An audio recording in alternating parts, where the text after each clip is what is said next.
Bismillahirrahmanirrahim. Assalamualaikum warahmatullahi wabarakatuh.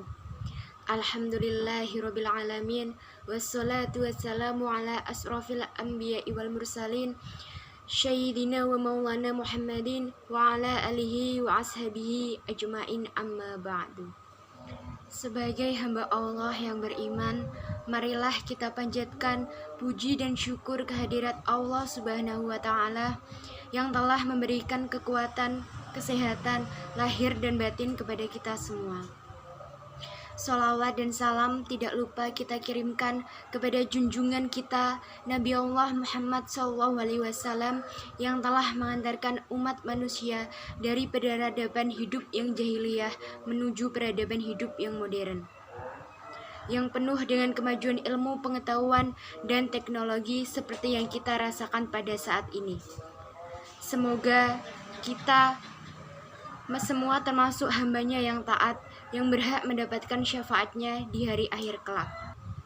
Sebelumnya, perkenalkan, nama saya Melia Kodriani dari Fakultas Ekonomi dan Bisnis, Program Studi Akuntansi, NIM 2020121151.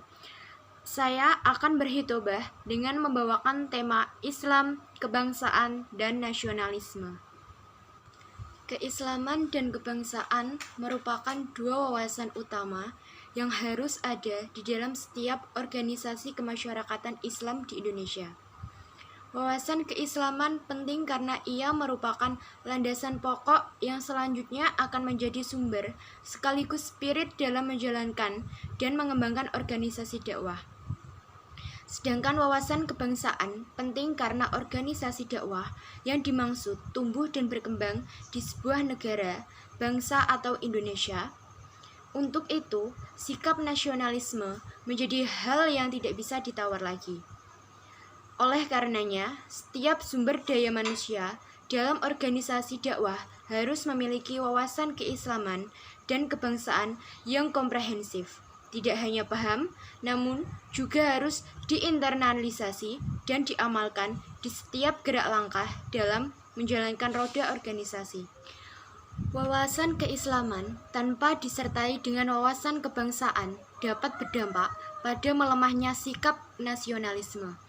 Tanpa wawasan kebangsaan yang kokoh, organisasi dapat terjebak pada sikap fanatik berlebihan, yang pada akhirnya dapat berdampak pada sikap intoleran pada organisasi dan bahkan keyakinan lain yang tidak sama.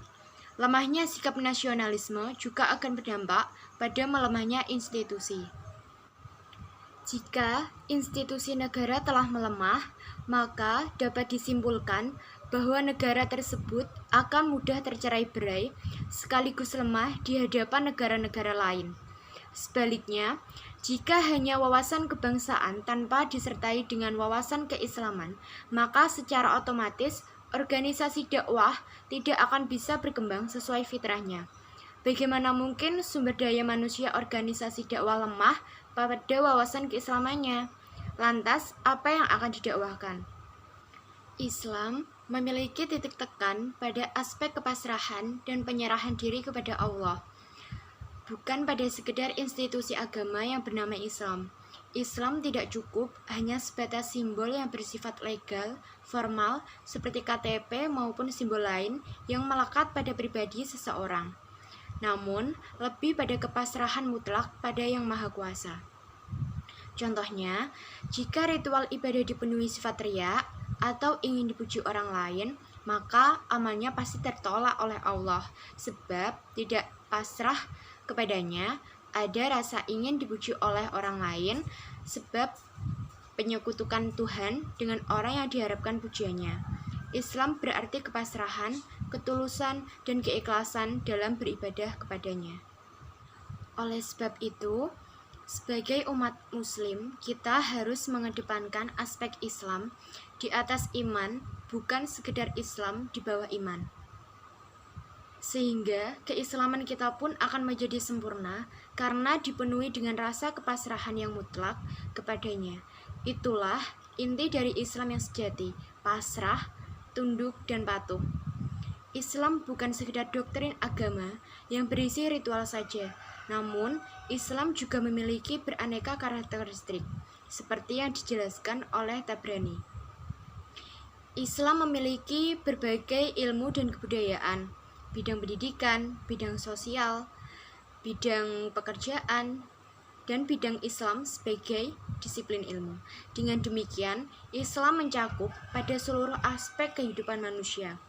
Semuanya harus bermuara pada makna Islam secara hakiki, yaitu pasrah, tunduk, dan patuh kepada Allah Subhanahu wa Ta'ala. Wawasan kebangsaan merupakan cara pandang atau perspektif yang menyatakan komunitas orang yang tergabung dan terikat solidaritas bersama dalam wilayah politis tertentu yang dimiliki otoritas politik yang otonom.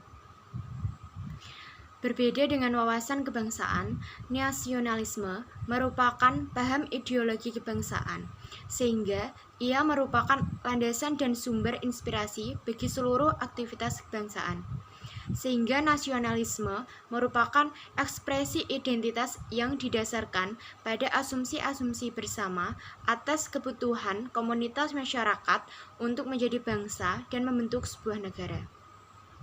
Sedangkan nasionalisme yang dibangun atas dasar etnis, bahasa, agama, wilayah, dan identitas-identitas lainnya yang menjadi kekhususan suatu bangsa adalah bentuk awal dan sederhana dari bentuk nasionalisme yang lebih luas. Pengejawantahan, gagasan, dan gerakan yang berbasis wawasan kebangsaan dan nasionalisme bukan tanpa halangan. Ia senantiasa menimbulkan pro kontra di dunia Islam. Dan pada akhirnya, lahirlah ide dan gagasan wawasan kebangsaan dan nasionalisme religius yang berbasis pada nilai-nilai agama. Ide tersebut merupakan salah satu bentuk kritik sekaligus penolakan terhadap keberadaan wawasan kebangsaan dan nasionalisme yang dianggap sekuler. Menurut Salim Ali Al-Bahnasawi dalam bukunya Wawasan Sistem Politik Islam, penolakan-penolakan yang terjadi di kalangan komunitas muslim terhadap nasionalisme sekular disebabkan oleh adanya kecenderungan bahwa gagasan tersebut mengarah pada agama baru yang menuntut loyalitas komunitasnya terhadap tanpa ada loyalitas kepada yang lain. Alasan lain bahwa ide nasionalisme bersumber dari Barat yang berarti Kristen. Selain alasan tersebut, kehadiran nasionalisme sekular menimbulkan kekhawatiran bagi masyarakat beragama di seluruh dunia, termasuk masyarakat muslim di Indonesia. Namun, perlu dipahami bahwa nasionalisme religius yang dimaksud bukan nasionalisme religius yang membawa aroma kekerasan dan cenderung religius pada fundamentalisme agama, tetapi nasionalisme religius universal yang merupakan produk sintesa antar nasionalisme dan agama. Hasil dari proses kristalisasi dan dialog panjang yang diawali oleh kesadaran saling membutuhkan dengan upaya yang serius dan sungguh-sungguh untuk mewujudkan tujuan bersama.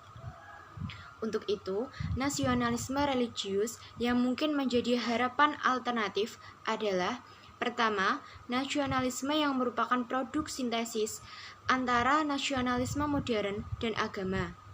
Kedua, proses sintesa ini harus diawali dengan kesadaran saling menghormati dan membutuhkan. Ketiga, gagasan dan gerakan ini melibatkan banyak pihak untuk mewujudkan tujuan bersama. Keempat, gagasan dan gerakan ini bersumber dari nilai-nilai religiustis universal sebagai titik temu nilai-nilai yang dianut oleh seluruh elemen beragama. Maka, wawasan kebangsaan yang semestinya dipegang oleh seluruh masyarakat ialah bahwa Indonesia bukan negara sekular dan juga bukan negara agama, melainkan negara religius. Agama tidak semestinya tampil secara formal dalam mengurus persoalan negara. Namun, semestinya Islam diimplementasikan sebagai sebuah etika sosial yang berarti Islam berfungsi sebagai komplementer dalam kehidupan bernegara. Sehingga Islam akan berpotensi mendukung tegaknya konstruk keindonesiaan yang adil, egaliter, dan demokrasi. Indonesia bukanlah negara sekular. yang secara jelas memisahkan urusan agama dengan negara. Indonesia juga bukan negara agama yang menjadikan hukum Islam secara legal formal menjadi hukum negara. Indonesia merupakan negara religius yang memposisikan agama Islam sebagai etika sosial. Dengan menjadikan Islam sebagai etika sosial berarti telah menjadikan Islam sebagai salah satu alternatif untuk menghindarkan benturan agama dengan modernisasi atau pembangunan bangsa. Nilai-nilai agama Islam akan mengandung tegaknya konstruk keindonesiaan yang adil, egaliter, dan demokrasi, yang kedepannya akan melahirkan sikap toleransi dan hidup yang harmonis antar umat beragama.